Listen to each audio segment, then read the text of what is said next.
Welcome to मंजिल। आज का टॉपिक बहुत ही इंटरेस्टिंग है, वो है यूके स्पाउस वीजा को लेकर। स्पाउस वीजा की अगर मैं बात करूं, काफी कंफ्यूजन रहती है क्योंकि क्या लेगेसी है उसकी, कौन सी डॉक्यूमेंटेशन नीडेड है, कौन सी नहीं है, और सबसे इंपॉर्टेंट बात किस कंट्री में क्या उसके रूल्स एंड रेगुलेशन है।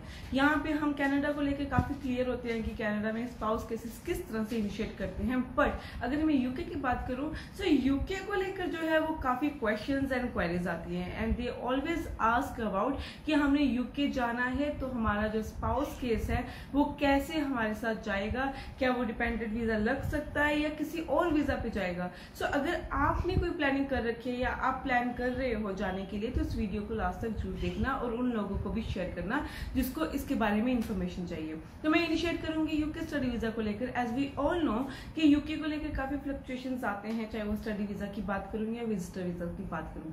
वहीं पे एक हमारे पास सिनेरियो है, वो है हमारे पास spouse visa. And spouse visa में क्या होता था कि ये क्वेश्चन जरूर आते हैं कि हम अपने डिपेंडेंट को कैसे लेके जाएं। तो यहाँ पे एक मैं बात बहुत क्लियर कर दूं कि लास्ट जनवरी इनटेक था हमारे पास 2020 का, देन मई इनटेक में जो था हमारे पास लॉकडाउन था, स्टिल सितंबर में जो था वो लॉकडाउन प्रोसीड था।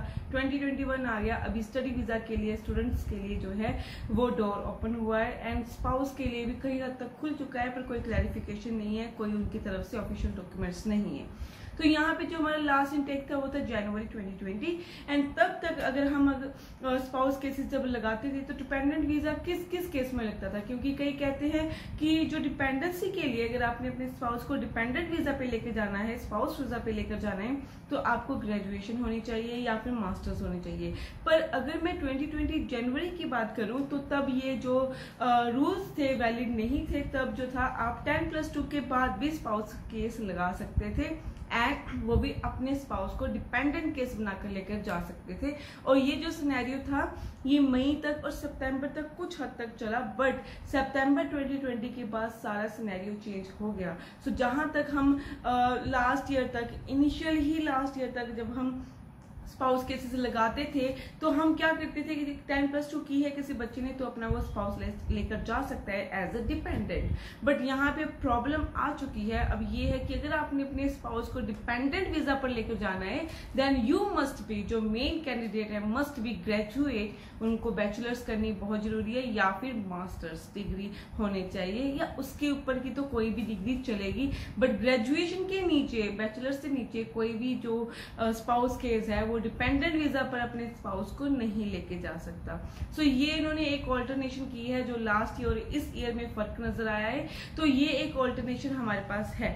एंड उसके बाद अगर मैं बात करूं कि कौन कौन से कंडीशंस पे 10+2 के स्टूडेंट्स जो हैं वो मैरिज के बाद जाना चाहते हैं तो किस कंडीशन पे बाहर जा सकते हैं। So point to be noted, अगर आप 10+2 आपने किया और स्पाउस केसेस पे लगाना चाहते हैं तो आप अपने स्पाउस को विजिटर वीजा पे बुला सकते हो, विजिटर वीजा उनको दिला सकते हो। अब इसकी प्रोसेसिंग क्या है कि पहले आप सिंगल इंडिविजुअल आप अपनी फाइल लगाएं, सिंगली अपनी एप्लीकेशन फिल अप करें, उसके बाद 2-3 महीने बाद अपने जो स्पाउस को एज अ विजिटर वीजा वहां पे कॉल करें, वहां बुलाएं। तो इस सिनेरियो में आप अपने स्पाउस को वहां लेके जा सकते हैं, डायरेक्ट नहीं लेके जा सकते। So this is the only way right now. अगर आपने 10+2 की है देन उसके बाद अपने स्पाउस को बाहर बुलाना चाहते हो स्पेशली यूके, तो आपको विजिटर वीजा पे उसको बुलाना पड़ेगा एंड वो भी पहले आपको जाना पड़ेगा एज अ सिंगल इंडिविजुअल, उसके बाद 2 से 3 महीने बाद आप उनको बुला सकते हैं। अब प्रॉब्लम खड़ी होती है ग्रेजुएशन वालों के केसेस में। ग्रेजुएशन वाले केसेस में क्या कहते हैं, क्योंकि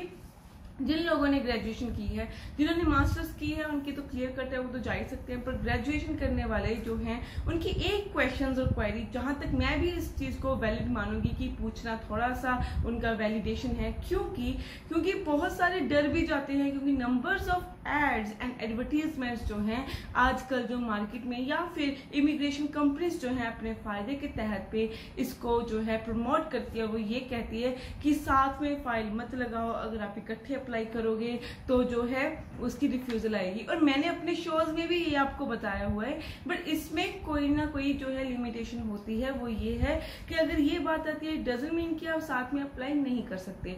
मैं हर बार आपको ये बताती हूँ कि अगर अलग अलग अप्लाई करोगे तो बेटर है, इसका मतलब ये नहीं है कि आप अप्लाई नहीं कर सकते।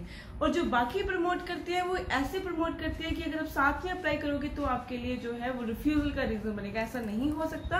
अगर आप साथ में अप्लाई कर रहे हो, रिफ्यूजल तब आती है अगर आपकी जो कॉन्ट्रैक्ट मैरिज है, आपकी जो कंडीशन पे मैरिज हुई है, आपके पास कोई प्रूफ नहीं है, सिर्फ एक आपने मैरिज सर्टिफिकेट जो कि आपके कॉन्ट्रैक्ट मैरिज पे कोर्ट में हुए होते हैं वो आप सबमिट कराते हो, तो उसकी रिफ्यूजल आती है। अगर आप जेन्युइन मैरिज के हो, आपके पास प्रूफ्स हैं, तो आप अगर इकट्ठे भी अप्लाई करते हो तो अभी कोई इशू नहीं आता है। एंड प्रूफ का मतलब ये होता है कि आपकी स्नैप्स हैं, आप कहीं घूमने गए हो, किसी होटल में आपने चेक इन किया है, उसके बिल्स हैं, या फिर किसी टूर के आपके रिसिप्ट्स हैं। इसे हम कहते हैं एडिशनल प्रूफ्स, जो कि आपकी मैरिज की लीगल होने के कारण जो है बहुत ही एक स्ट्रॉन्ग पॉइंट सामने आता है। सो अगर आपके पास ऐसे कोई है तो आप जो है इकट्ठे अप्लाई कर सकते हैं, क्योंकि नंबर ऑफ लोग जो है वो अप्लाई करते हैं कि हमारी लड़की ने 6 बैंड है जी, तो उसके बाद जो भी सारा खर्चा वो लड़का करेगा। तो ये एडवर्टीजमेंट जो है न्यूज़पेपर में भी आती है और लोग भी करते हैं। तो ये जो फॉर्मूला है वो यूके एम्बेसी में काफी हद तक पहुंच चुका है, इसलिए वो स्पाउस केसेस पे